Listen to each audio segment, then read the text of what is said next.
राज्य सरकार की नीतियों और बढ़ते भ्रष्टाचार के खिलाफ भारतीय जनता पार्टी ने मंगलवार को राज्य भर में प्रखंड सह अंचल कार्यालयों का घेराव किया।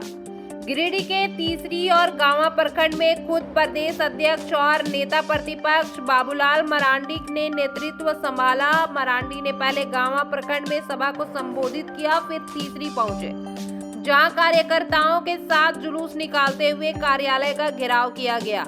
इस दौरान राज्य सरकार, बीडीओ और सीओ के खिलाफ नारेबाजी हुई।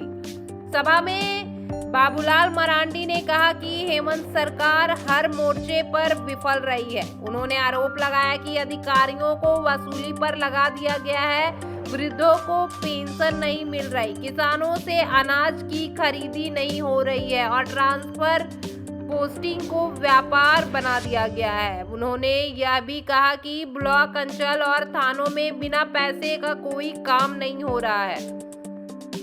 श्री मरांडी ने बालू को लेकर हो रही पुलिस कार्रवाई पर सवाल उठाते हुए कहा कि अगर पुलिस एक ट्रैक्टर पकड़ती है तो 50 खाली ट्रैक्टर लेकर थाना पहुंचे और थानेदार से बालू की मांग करे। अगर मांग पूरी नहीं होती है तो वहीं धरने पर बैठ जाए। तीसरी प्रखंड कार्यालय के पास सड़क पर बने खतरनाक गड्ढे को लेकर भी उन्होंने नाराजगी जताई और विभागीय अभियंता को फोन कर तत्काल मरम्मत का निर्देश दिया। प्रदर्शन के अंत में वीडियो और सीओ को उपायुक्त के नाम ज्ञापन सौंपा गया, जिसमें कानून व्यवस्था सुधारने, किसानों का बकाया भुगतान, शिक्षक और डॉक्टरों की नियुक्ति, अवैध घूसपैठियों की पहचान और जर्जर सड़कों की मरम्मत समेत कई मांगे शामिल थी।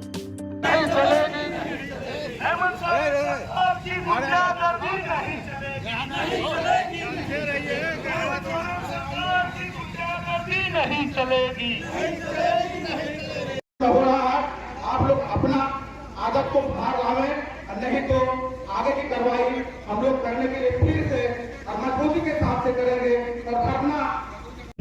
और मैं थाना को भी एक सचेत कर देना चाहता हूँ कि आज इस प्रदेश के अंदर में जहाँ कहीं भी जाते हैं तो आज लोग आबो आवास कहीं बनाते हैं, कहीं प्रधानमंत्री आवास बनाते हैं, कहीं अपने पैसे से ही लोग घर बनाते हैं।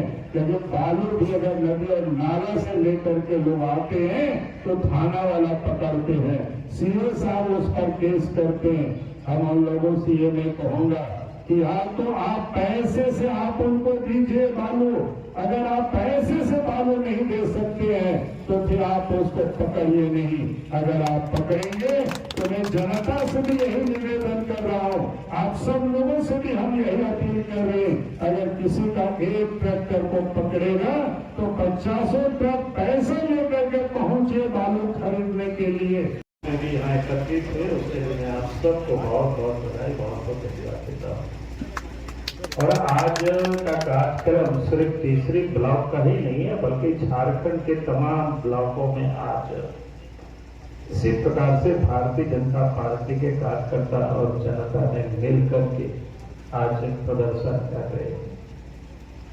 और चूंकि आप इसलिए ये जरूरत पड़ गई, आप तो सरकार को बने हुए आप 6-7 महीना हो चुके।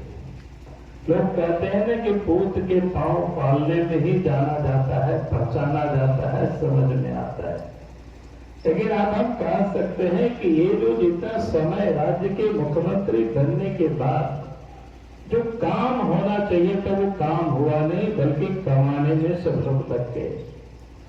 सरकार ने जिसका काम था काम करना, उनसे वो पैसा वसूली में उन सारे लोगों को लगा दिए। फिर इस देश के प्रधानमंत्री नरेंद्र मोदी जी ने कहा कि मैं आयुष्मान योजना के तहत गरीब से गरीब व्यक्ति भी अच्छे अस्पतालों में इलाज करा सकता है, 5 लाख रुपया तक की। लेकिन आज स्थिति क्या है? आज गरीब आयुष्मान कार्ड लेकर के जाते हैं अस्पतालों में तो अस्पतालों के प्रबंधक इलाज करने से ही वो मना कर देते हैं। वो कहते हैं कि हमें पिछले 10 महीनों से जो इलाज में पैसे खर्च हुए थे वही पैसा अभी तक मिला नहीं है, तो गरीबों को भी उसका लाभ नहीं मिल रहा है। और सारों तरफ घूम घूम करके हेमंत सोरेन जी कहते हैं आपको स्वास्थ्य बीमा योजना 15 लाख रुपया तक की लाभ मिलेगा, लेकिन वास्तव में वो 15 लाख रुपया की सुविधा तो छोड़ दीजिए, 15,000 रुपये भी नहीं मिल रहा है कि प्रधानमंत्री नरेंद्र मोदी जी पैसे देते 100 रुपया ही मात्र झारखंड सरकार ने किसानों को बोनस देती है। लेकिन आज उसमें भी क्या हुआ, जिन किसानों से सरकार ने धान की खरीदारी की है आज भी पैसा बकाया है। अब फसल लगाने का समय आ गया, पहले ही 800 रुपया ठग दिए और जब खरीदारी किया वो पैसे भी किसानों के खाते में अभी तक नहीं आया है।